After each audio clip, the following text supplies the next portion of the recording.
Good! Good day! Magandang araw sa inyo mga friends! Pang-ilang days na natin ngayon? Nakailang days na po tayo dito sa Mindanao. And happy ako dahil ganda ng araw. Bakit ako happy? Bibigay ko na sa inyo kung bakit. Kaya ako happy dahil last night napagtagumpayan natin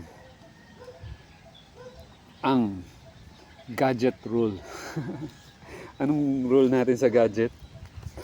Usually 9 o'clock kailangan patay na yung cellphone. Kahapon, kagabi, dahil galing ako sa isang matinding pickleball, natulog. Pag uwi ko ng bahay dito 6:30, umupo lang ako saglit, nakinood ng konting TV. Sabi ng katawan ko, punta ka na doon, matulog ka na. Ang gawa ko, sinaksa ko yung cellphone. Sinarge, alas 7 ng gabi. Kalahin mo yan. Sino nakakagawa nun ngayon? Alas 7 ng gabi. Patay na ang ilaw. At pinilit ko nang makatulog.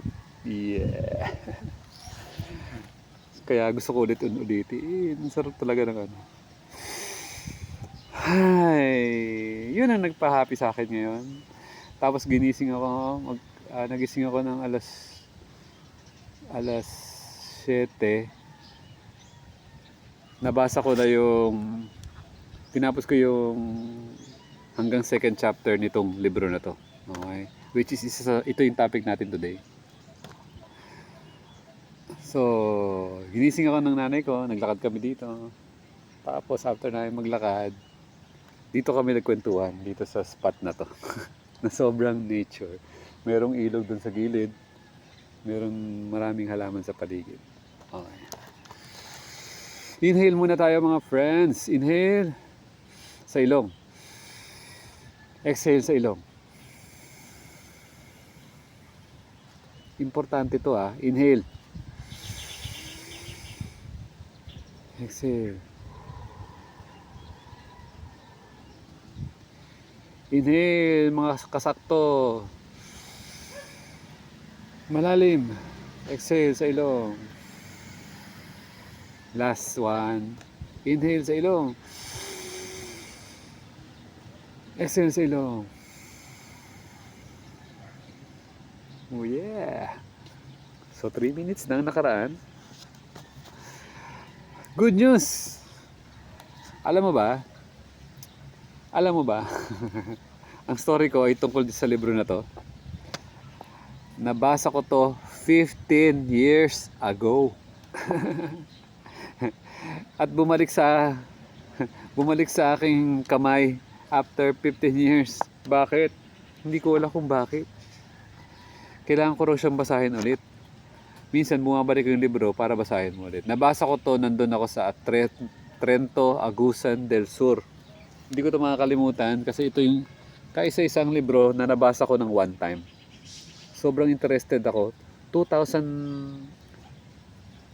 hindi ko lang, 2008, 2009, 2010. Around that time. Kasi pabalik-balik ako ng Mindanao nun. Bumalik siya sa akin. Isang napakagandang libro. Siyempre, una ko nabasa kasi nakag-stay ako doon sa isang hotel. Nakalagay lang to doon sa may ilalim nilang libruhan. Basahin ko kaya, ang ganda ng title. Ang title niya, The Four Agreements. Ano kaya to? Wisdom book. Nakalagay sa ibabaw, A Practical Guide to Personal Freedom. So sabi ko, shucks, ano kayang message nito 15 years ago sa akin, na tumanim sa akin. At ngayon, babasahin ko ulit, ano ulit yung magigain ko knowledge. Amazing! Yung first 2 chapters na nabasa ko, sabi ko, wow! Wow! Inisip ko tuloy, baka nung binasa ko to noon, baka dinaanan ko lang, pero hindi ko siya ganun ka... Yung ano ba, na sobrang pumasok sa ano mo, sa puso mo. Pero ngayon, nung binasa ko ngayon, pasok na pasok siya. Sabi ko, ito yung mga binubuhay ko ngayon sa buhay ko. Amazing. Hindi ko alam kung masasummarize ko sa inyo lahat to. Pero bigyan ko na muna kayo ng konting introduction. Yung pinaka first chapter nito, syempre nag-umpisa siya sa mga things, niya, pasalamat niya. Ito yung pinaka gusto ko dito, yung chapter 1, domestication and the dream of the planet. So, umusbong tayo sa mundong ito. Nung umusbong tayo dito, paano tayo hinubog ng pangarap? Wow.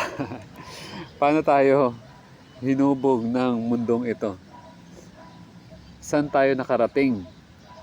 Sa tagal natin nabubuhay sa mundo, saan tayo dinala? Ano ba ang pangarap ng mundo? The dream. Nananaginip ka ba? Sabi dito sa book na to, lahat daw tayo may kanya-kanyang panaginip. Meron tayong kanya-kanyang na-absorb na mga knowledge sa buhay natin. Parang yung story na napanood natin, yung Life of Chuck. Napanood nyo na ba? Panoorin nyo yun, ha? The whole universe is in your head. The multitudes of universe. Lahat na kakilala mo, lahat na nakausap mo, lahat na nakita mo sa buhay mo, nandyan lahat yan sa utak mo. Okay? So, ano yung ano yung nabuo sa utak mo na nagpapatakbo ng buhay mo ngayon? Okay. Meron ako inattend na seminar mga 2 weeks ago, sabi doon, pagdating mo ng 18 years old, you are 95% programmed na. Yung kahihinatnan mo, yung mararating mo sa buhay, nakatanim na sa puso at damdamin mo. Kung saan kang bagay nagiging masaya at saan kang bagay na nagiging malungkot, ano yung nagpapamotivate sa'yo, etc. Kumbaga nakalagay na sa DNA mo, naka-encrypted na sa strand ng utak mo kung ano yung gusto mo mangyari. Yeah.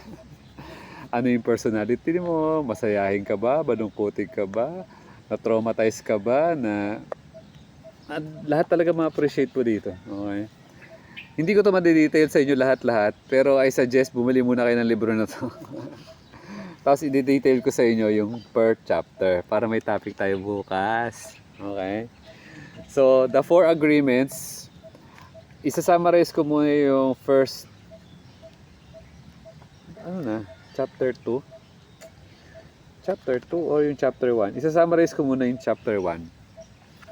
Sabi kasi dito, meron daw tayong agreements na ginawa sa buhay natin. So, habang nabubuhay tayo sa mundo, meron tayong inaccept at hindi inaccept na mga bagay. Which is, yun yung kabuuan ng mga belief natin sa utak natin. Okay? So, itong mga beliefs na to, hindi siya bad, hindi siya mali.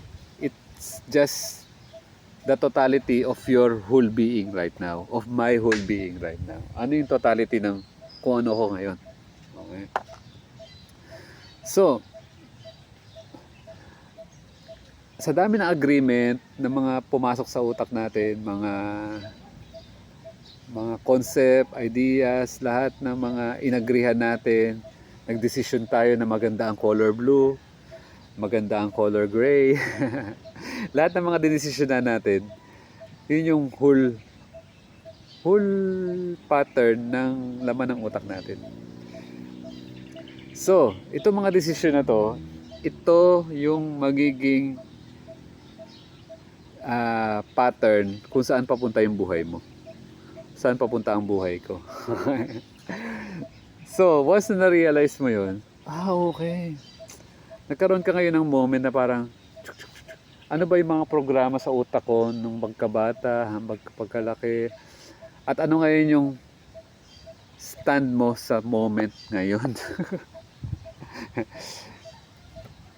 So, I suggest, pagkabasa mo ng first chapter na to, bukas second chapter, okay? Para manonood ka ulit. ano yung totality ng being mo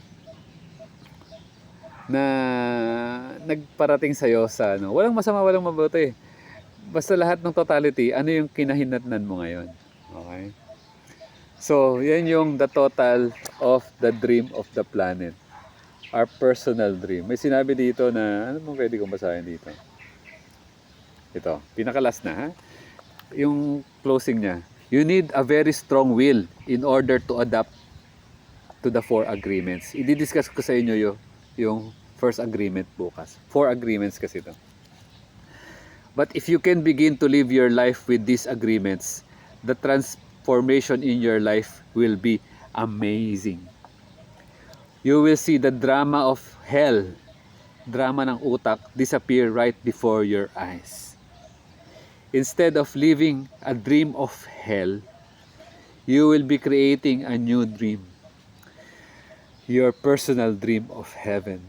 Ah, exciting! So, i-discuss natin bukas. Totoong bukas ha. Yung your personal dream of heaven. Mag-start tayo bukas sa number 1, which is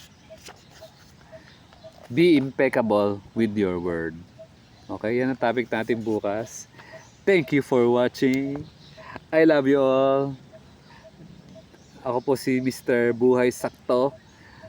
Make sure na to like, subscribe, and hit the notification bell. Ang stand po natin sa Buhay Sakto is laging masaya, laging malaya, at laging payapa ang ating mga buhay. Thank you for watching. See you tomorrow. Look at my view. Look at my view.